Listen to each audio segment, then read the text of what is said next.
에는 자그마한 화단이 있습니다.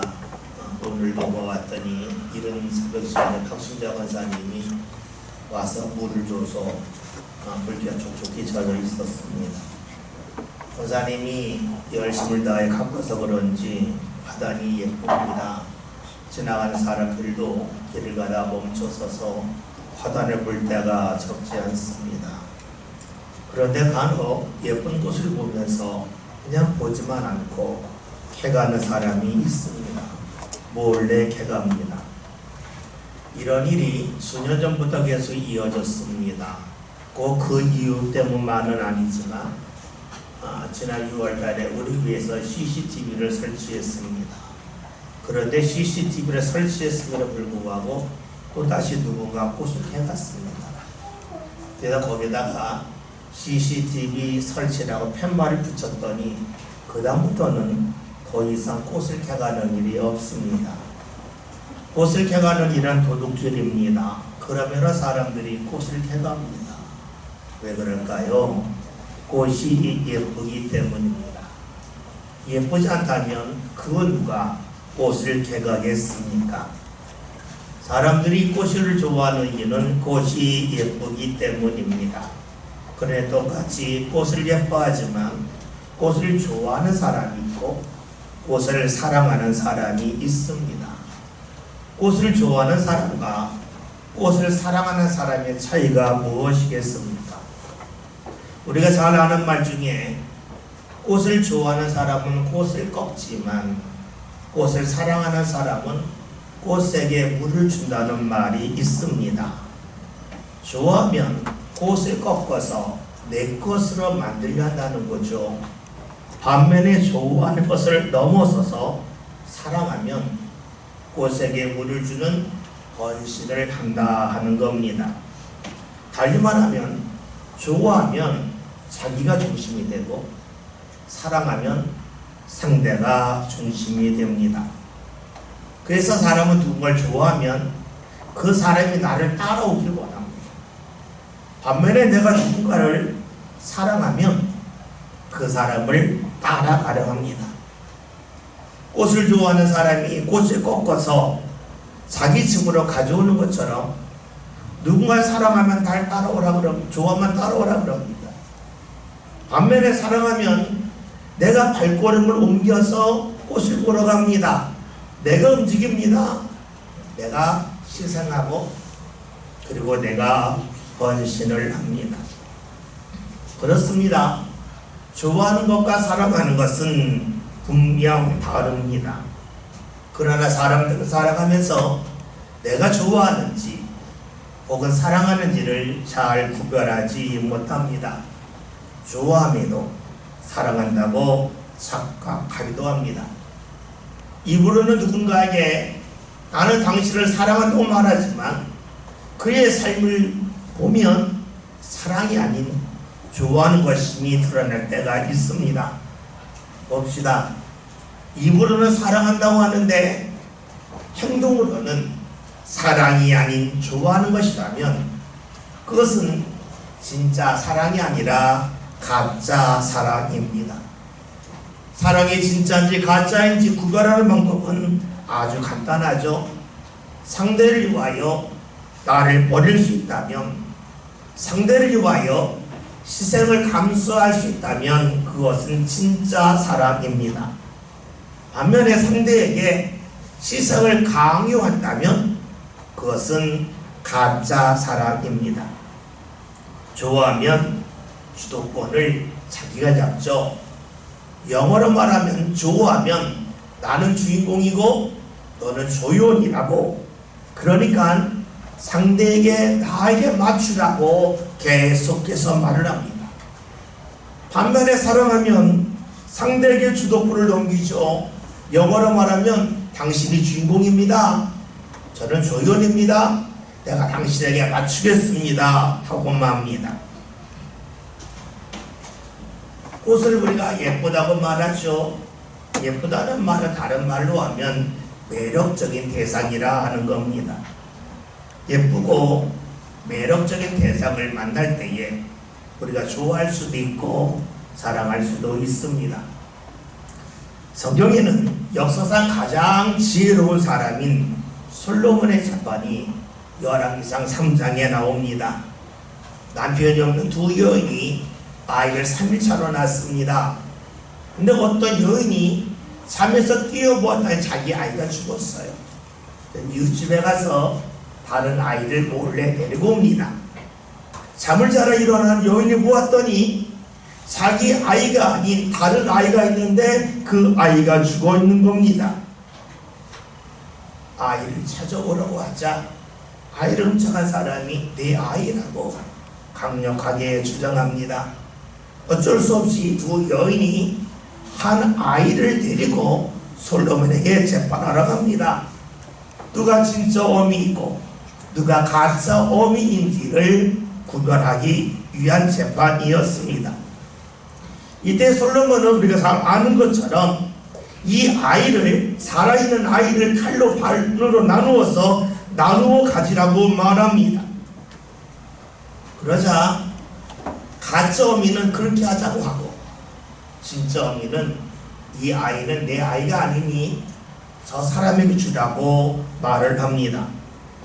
솔로몬의 재판은 예쁜 대상인 아이를 보고 이 아이를 누가 좋아하는지 누가 사랑하는지를 드러내고 있습니다.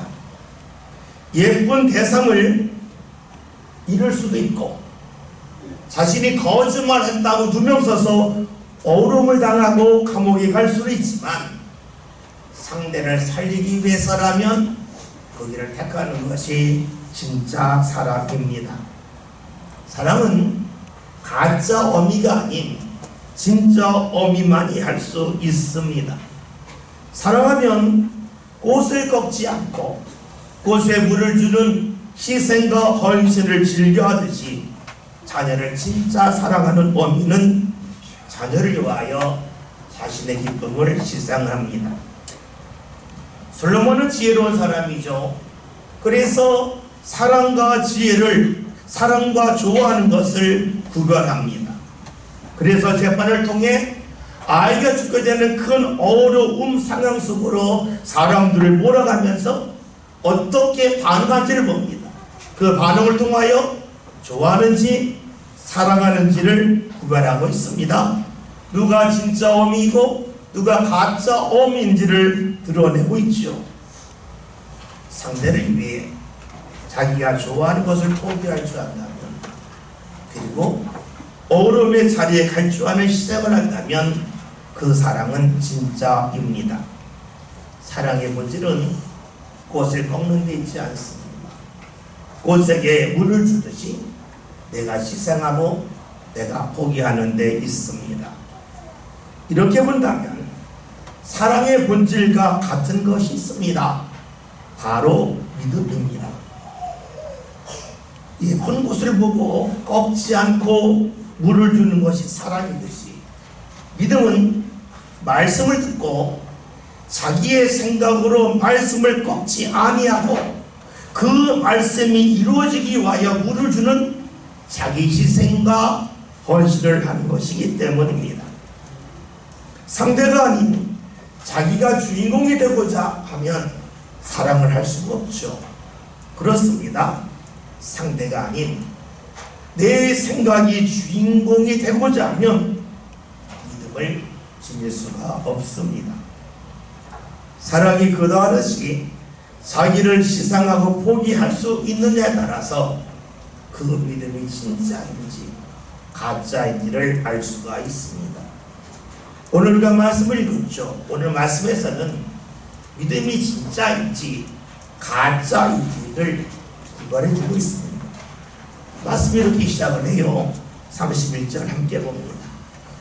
유다가 은혜를 받고 장로들과 대제사장들과 서기관들에게 버림받아 죽임을 당하고 사흘 만에 살아나야 할 것을 이로써 그들에게 가르치시되. 오늘 31절은 예수님의 말씀입니다.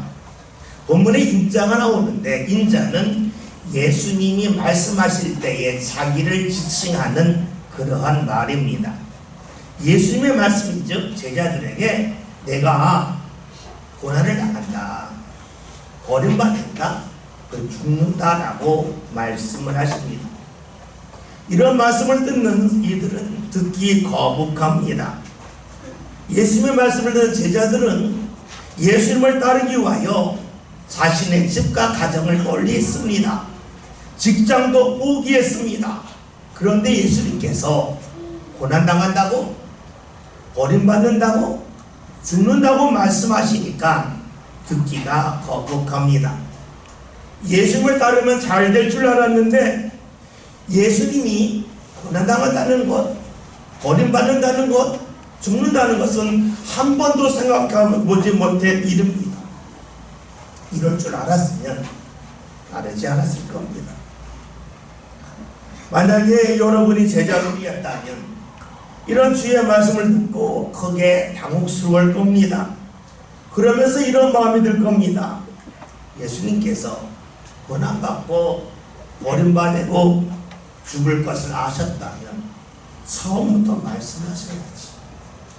왜 3년을 따라다니 이때에서야 그런 말씀을 하시는가? 너무한 것 아닌가 하는 마음이 들지 않습니까? 그런 예수님이 야속했을 겁니다. 생각해 보세요. 여러분이 물건을 샀어요. 물건을 사용하고 있었어요. 근데 갑자기 이 물건은 이런 문제가 있다고 한참 후에 알려줍니다. 어떤 마음 들어요? 그거 사기 아니야? 물건 살 때 말해야지. 물건 사서 사용하고 있어서 반품할 수 없는데 이 물건의 문제를 말한다는 것은 분명 잘못된 겁니다. 그냥 사기다. 이런 마음이 들지 않겠습니까? 제자들도 역시 그랬을 겁니다. 예수님이 이런 제자들의 마음을 모를 리가 없습니다.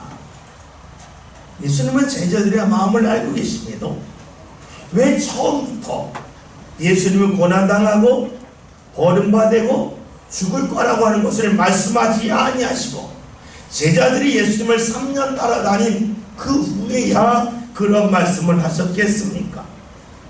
그 이유는 예수님은 제자들의 상태에 따라서 말씀하시고 가르치셨기 때문입니다. 여러분, 초등학생이 있습니다. 초등학교 1학년 때 배울 게 있어요. 고등학생 때 배울 것이 있어요. 그런데 초등학생에게 너 고등학교 가면 이런 거 배운다 라고 미리 알려주지 않습니다. 왜냐하면 말해도 알아들을 수가 없어요. 그러니까 그때에 맞게 가르치면서 하나하나 성장시키는 것이 바로 교육입니다. 예수님도 제자들의 믿음의 상태를 알고 계셨습니다. 우리 오늘 읽은 말씀, 앞에 있는 말씀을 보면 예수님이 제자들에게 물으셨습니다. 사람들이 나를 누구로 하느냐? 그 질문한 후에 그러면 너희는 나를 누구로 하느냐라고 물었습니다. 이때 베드로가 주는 그리스도이십니다 라고 말했습니다. 이 그리스도라고 하는 말은 그리스 말인데 이것을 시브리 말로 하면 메시아입니다. 우리가 그냥 하는 말로 구원자요 통치자라 하는 뜻입니다. 그러니까 베드로가 예수님에게 주는 그리스도가 말한 것은 주는 메시아입니다. 구원자입니다. 통치자입니다 라고 고백한 겁니다. 구원자라고 하는 것은 어려움에 빠진 사람을 건진다 하는 거죠. 그러니까 베드로는 예수님은 어떤 어려움 속에 우리가 있다 할지라도 건지는 분입니다 라고 고백한 겁니다. 이 고백을 하였을 때 주인은 모든 제자들도 함께 고개를 끄덕입니다. 그렇다는 것이죠. 그러자 예수님 말씀하십니다. 내가 고난당한다, 버림받는다, 내가 죽는다 라고 말씀하십니다. 제자들이 예수님을 믿었기 때문에 예수님이 어려움을 겪을 거라고 말씀하십니다. 그 이유는 예수님이 구원자라면 예수님 스스로가 어려움 속에서 벗어날 수 있어야 하기 때문입니다. 생각해 보십시오. 다른 사람을 구원하는 구원자라고 하면서 자기 스스로 오름에서 벗어날 수 없다면 그 말은 거짓말입니다. 생각해 보세요. 해상 구조대가 있습니다.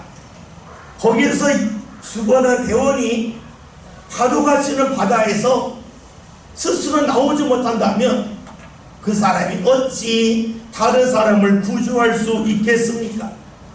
파도가 조금 높다고 해서 본인이 나올 수 없다면 다른 사람이 빠졌을 때에 그를 구조할 수가 없습니다. 해상 구조대에 있는 사람이라면 자기 스스로가 어려움이 있어도 거기서 헤치고 나올 수 있는 수영 실력이 있어야만 합니다. 그렇습니다. 예수님은 제자들이 저는 그리스도십니다. 구원자입니다. 내가 어려움에 빠져도 나를 구원하시고 건지실 분입니다 라고 고백하자마자 말씀하십니다. 내가 어려움 당할 거다. 내가 버림받을 거다. 내가 죽을 거다. 그러나 다시 3일 만에 살아날 거라고 말씀하십니다. 사람에게 있는 가장 큰 어려움은 다름 아닌 죽음입니다. 죽음을 넘어선 사람은 아무도 없죠. 그래서 예수님은 구원자라고 고백했을 때에 나는 죽음까지도 넘어선 구원자라고 말씀하고 계신 거죠. 31절 다시 한번 봅니다.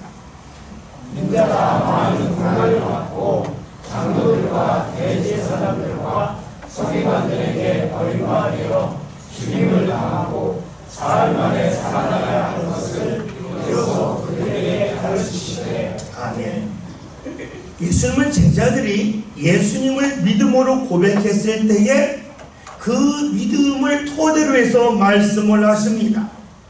그러면서 예수님은 묻고 계신 거죠. 너희가 나에게 그리스도라고 메시아라고 구원자라고 말하는 믿음을 갖고 고백했는데 궁금한 게 하나 있다. 그 믿음이 진짜냐? 그 믿음이 가짜냐? 하는 것을 묻고 계십니다. 진짜 믿음이라면 주님이 하신 말씀이 제자들의 생각과 맞지 아니한다할지라도 받아들일 겁니다. 가짜 믿음이라면 주의 말씀이 제자들의 생각과 다르면 거부할 것입니다. 제자들이 어떻게 반응합니까? 32절 봅니다. 들어놓고 이 말씀을 하시니 베드로가 예수를 붙들고 항변하네. 아멘. 말씀을 봤더니 예수님에게 주는 그리스도라고 고백했던 베드로가 예수를 붙잡고 항변합니다. 항변한다는 말은 꾸짖는다는 말입니다. 그냥 말하지 않고 예수를 붙잡고 흔들면서 꾸짖고 있습니다. 어떤 모습이 떠오릅니까? 여러분의 자녀가 아주 어린데 인도를 걸어 갑자기 차도로 뛰어들 때 부모가 탁 잡죠. 자꾸 그러죠. 절대 그러면 안 돼. 야단치지 않습니까? 꾸짖지 않습니까? 지금 이런 모습을 베드로가 예수님에게 그대로 행하고 있습니다. 어쩌면 베드로는 예수님을 너무 사랑해서 예수님이 어려움을 당한다고 하는 것이 마음 아파서 그럴 수도 있습니다. 그런데 그렇다면 이 순간 베드로는 예수님을 이끌려고 합니다. 베드로가 주인공이 되려 합니다. 예수님에게 조언을 하라고 합니다. 예수님의 말씀이라는 꽃을 그는 꺾으려고 하지 그 꽃에 물을 주려고 하지 아니합니다. 따라서 베드로가 예수님에게 주는 그리스도입니다라고 고백한 것은 진짜 믿음이 아닌 가짜 믿음이라고 볼 수 있습니다. 이것을 좀 더 좋게 표현한다면 얼마 전까지는 진짜 믿음을 가졌는데 시간이 지나면서 그 믿음이 변질되었다고 볼 수도 있습니다. 우리가 옷을 입으면 처음에 색상이 밝잖아요. 시간이 지나서 햇볕을 받으면 색이 바래지죠. 어쩌면 지금 베드로의 믿음이 색이 바랬다고 볼 수도 있습니다. 이렇게 본다면 베드로의 믿음은 순간적인 믿음이라고 볼 수 있습니다. 상황에 따라서 믿음이 드러나기도 하고 믿음이 뒤로 물러나며 퇴색할 수도 있습니다. 자기가 좋다고 여기면 믿음으로 반응하지만 자기가 싫다거나 자신의 감정이 상하거나 몸이 힘들 때에는 믿음을 숨기는 사람이라고 볼 수 있겠죠. 이렇게 본다면 오늘 본문에 나와 있는 베드로의 모습이 우리의 모습과 크게 다르지 않음을 보게 됩니다. 이런 베드로에게, 다시 말하면 이런 우리에게 주께서 뭐라고 말씀하십니까? 33절 함께 봅니다. 예수께서 들이키사 제자들을 보시며 베드로를 꾸짖어 이르시되 사탄아 베드로 물러가라. 내가 하나님의 일을 생각하지 아니하고 도리어 사람의 일을 생각하는구나 하시고. 아멘. 말씀을 보면 예수님의 베드로가 사탄이라고 말합니다. 다른 말로 마귀라고 하는 거지요. 사탄, 그것은 하나님을 알지만 하나님의 말씀과 능력을 알지만 멀리하고 대적하는 이를 말합니다. 우리는 말씀을 보면서 이런 생각을 지닐 수 있습니다. 말 한마디 잘못했다고 사탄이라고 하다니 예수님 좀 과하지 않으십니까? 이런 생각을 지닐 수 있어요. 그러기 우리는 말씀을 자세히 살필 필요가 있습니다. 예수님은 그 다음에 하신 말씀 베드로에게 네가 하나님 일을 생각하지 아니하고 사람의 일을 생각한다고 말씀하셨습니다. 다시 말하면 베드로의 생각이 잘못되었음을 말씀합니다. 사람을 생각하는 것에 따라서 같은 것을 보아도 다르게 느끼죠. 평가가 달라집니다. 오름이 있을 때에 이 오름이 내 인생의 결과라고 여기면 그 자리에서 절망을 합니다. 그러나 이것은 내가 성장하는 훈련의 과정이라고 내가 생각하는 순간에 거기서 새로운 소망을 가질 수가 있습니다. 똑같은 말인데 내게 말하는 사람이 사기꾼이라 생각하면 그 사람이 공으로 매주를 만든다 할지라도 믿을 수 없습니다. 그런데 같은 말이지만 내가 전능하신 하나님의 말씀이라고 여기면 죽은 자가 살아난다는 말씀조차도 믿을 수가 있습니다. 지금 예수님의 베드로에게 사탄이라고 하시죠. 그의 생각이 잘못되었다는 겁니다. 그 이유는 예수님 하신 말씀을 구원자 그리스도가 한 말이 아니라 사람의 말로 여기고 판단하기 때문입니다. 사탄의 특징은 하나님 없이 살다는 겁니다. 다른 말로 하면 하나님을 잊고 살다는 겁니다.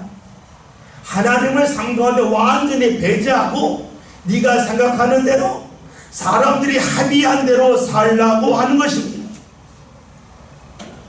그러기에 전능하신 하나님이 어떤 일을 진행한다 할지라도 자기 자리에서 봅니다.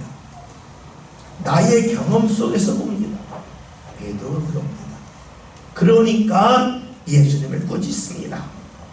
다시 말하면 하나님의 일을 가로막고 있습니다. 왜냐하면 예수가 그리스도라고 고백했지만 예수님이 아닌 자기가 주인공이 되려 하기 때문입니다. 이러한 베드로의 믿음은 진짜가 아니요 가짜입니다. 그런데 문제는 베드로가 자기가 가짜 믿음을 가졌다고 하는 것을 모르는 데 있습니다. 왜냐하면 베드로의 말은 너무 상식적인 말입니다. 베드로가 한 말, 예수님에게 고난받으면 안 돼요, 버림받으면 안 돼요, 죽으면 안 돼요 라고 하는 말을 주위의 사람들이 듣고 뭐라고 하겠습니까? 잘했다고, 정말 잘했다고 사람들 박수치며 호응했을 겁니다. 그러나 여러분, 사람들이 다 옳다고 해서 그것이 과연 하나님에게로 옳은 것이겠습니까? 그러하지 않죠. 왜냐하면 사람이 보는 것과 하나님이 보는 것은 달라요. 하나님의 생각과 사람의 생각도 달라요. 그 이유는 하나님의 능력과 사람의 능력이 너무 다르기 때문입니다. 여러분 그렇잖아요. 여러분이 하늘을 보면서 날 생각을 누구 하겠어요? 쳐다보는 거지. 새는 알아요. 날 수 있는 능력이 새에게 있고 사람에게는 없기 때문이죠. 예수님은 제자들에게 믿음을 원하세요. 가짜 믿음이 아닌 진짜 믿음을 원하세요. 순간적인 믿음, 감정적인 믿음이 아니라 자리 잡은 믿음, 이어지는 믿음을 원하십니다. 이것은 믿을 때에 자기가 아닌 하나님을 주인공으로 세워야 된다는 거예요. 그래야만 하나님의 일이 계속해서 진행될 수 있습니다. 봅시다. 하나님이 주인공이 아닌 자기가 주인공이 된다. 다시 말해서 하나님보다 사람이 없으면 어떻게 될까요?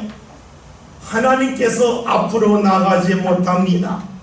믿음이 없다고 하는 것은 나 스스로가 하나님이 가는 길을 막는 것이고 나 스스로가 하나님의 은혜와 복을 차단한 것일 뿐입니다.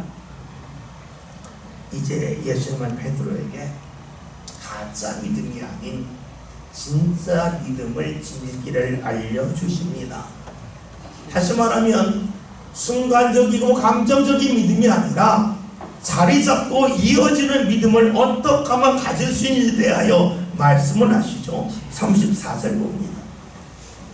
우리와 제자를 불러주시되 누구든지 나를 따라오려거든 자기를 부인하고 자기 십자가를 지고 나를 따를 것이니라. 아멘. 예수님이 하신 말씀은 먼저 자기를 부인하라는 겁니다.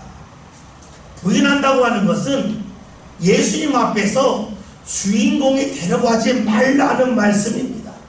말씀을 듣고 내가 경험해봤던 이것은 아니다 하지 말라는 거죠. 맨 처음에 들었던 말씀들을 한다면 말씀이란 꽃을 꺾지 말고 거기에 물을 주라는 겁니다. 그러면서 십자가를 지라 하세요. 십자가는 어려움의 대명사입니다. 여러분, 우리가 살아가면서 제일 힘든 일이 무엇입니까?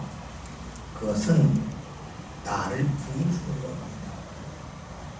나를 부인한다고 하는 것을 요즘 말로 하면 내 존재감을 더 이상 내세우지 않는다는 거예요. 얼마 전 한 방송에서 유명한 심리학자가 이런 질문을 했어요.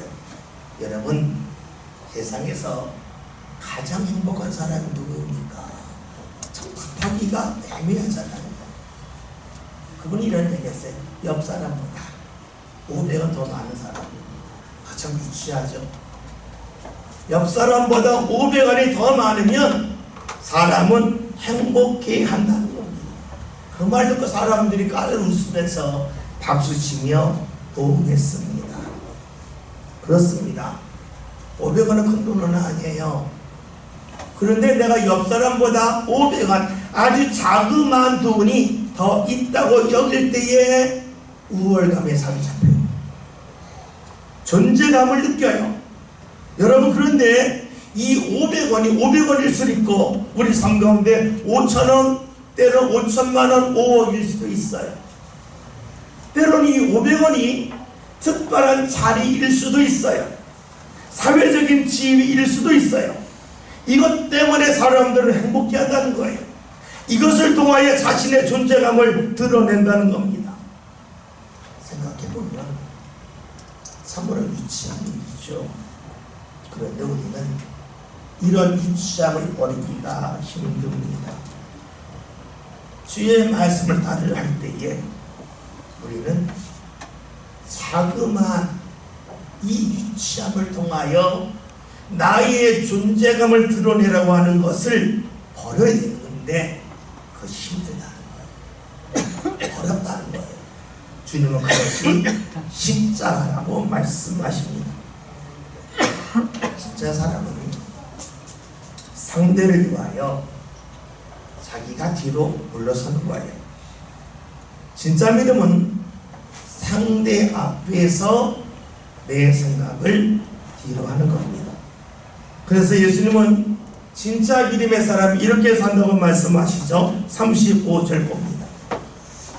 누구든지 자기 목숨을 구원하고자 하면 잃을 것이요 누구든지 나와 복음을 위하여 자기 목숨을 잃으면 구원하리라. 아멘. 우리가 말씀을 글자대로 읽으면 조금 섬찟할 수 있어요.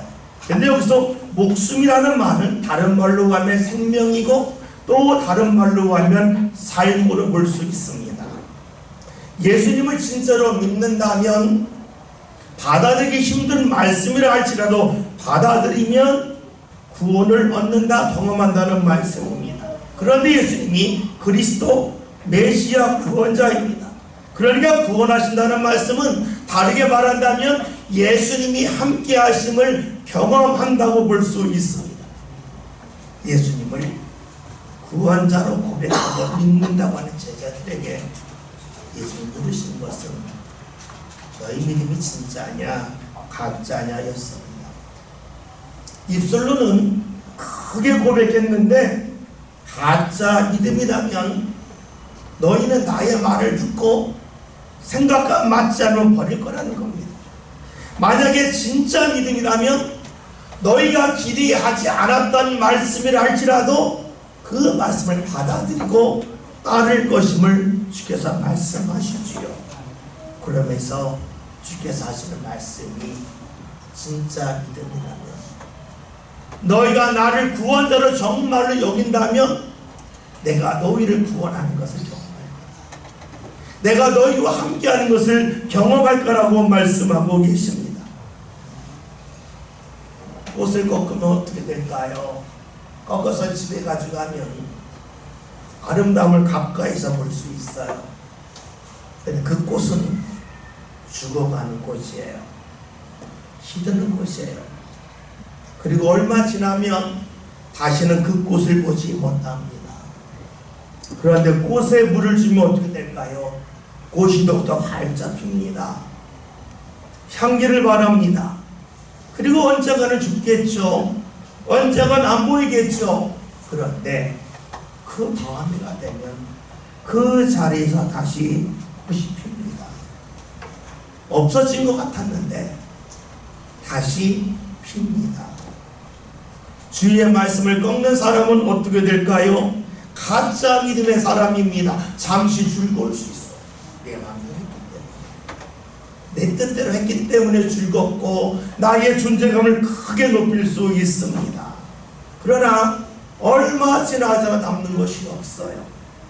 반면에 주의 말씀을 진짜 믿은 사람은 어떻게 될까요? 꽃이 계속 향기를 받아듯이 주의 인도하심을 계속해서 경험합니다. 주님의 건지심을 경험합니다. 그런데 어느 순간 되면 그런 일이 없어요. 안 보여요. 끝났구나. 내가 착각한 거다 라고 읽을 수 있어요. 그런데 꽃에 물을 주면 꽃이 폈다가 꽃이 지지만 그 다음에가 되면 꽃이 피는 것처럼 주님이 함께 하시는 일이 어느 날 없는 것 같은데 어느 날 갑자기 다시 솟아납니다.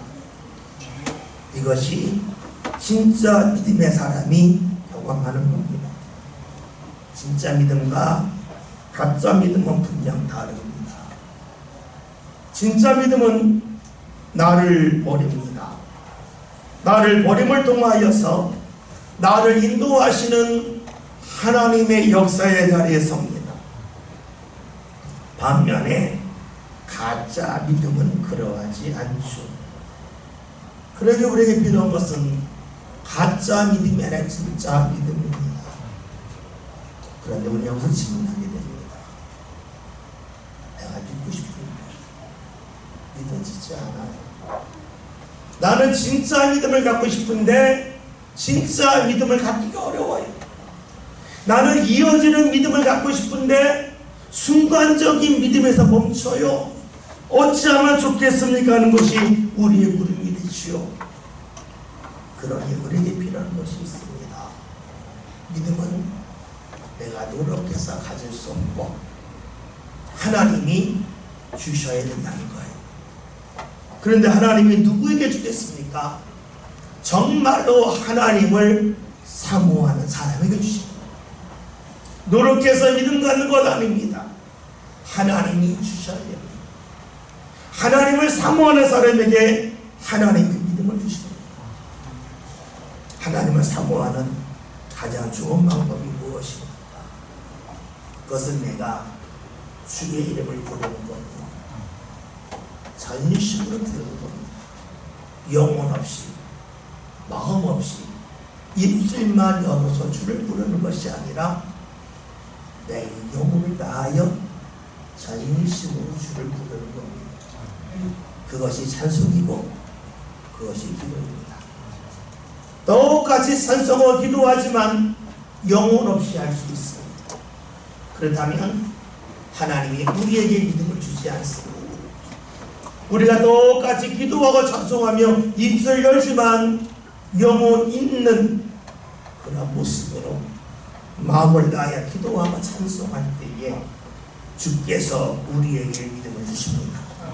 그 믿음 속에서 우리는 주의 말씀의 꽃을 꺾지 아니하고 그 말씀의 꽃에 물을 주며 더욱더 주의 향기를 경험할 수 있겠지요. 오늘 말씀 제목이 진짜와 가짜입니다. 진짜는 나를 버리지 않아. 가짜는 나를 버리지 못합니다. 사랑도 그렇고 믿음도 그렇습니다. 우리 모든 믿음의 성도들이 가짜 믿음이 아닌 진짜 믿고 가집시다. 그래야 주님께서 구원자이신 주님께서 죽음에서 다시 살아나신 주님께서 우리가 어느 상황에 있든지 우리를 건지시고 구원하시고 일으키시는 은혜 자리에 함께 일어서길 바랍니다. 진짜 믿음을 노력해서 되지 않습니다. 하나님이 주셔야 됩니다. 우리가 전심으로 영혼을 모아서 주의 이름을 부르며 기도하며 찬송합시다. 그래야 우리의 삶이 가짜 믿음이 아닌 진짜 믿음의 자리에 이름을 통하여 구원자이신 예수님께서 우리의 삶을 세우시고 그리고 높이시고 이끄시는 역사가 저와 여러분들의 삶도 안에 늘 나타날 수 있기를 주의 이름으로 기원드립니다. 기도합니다.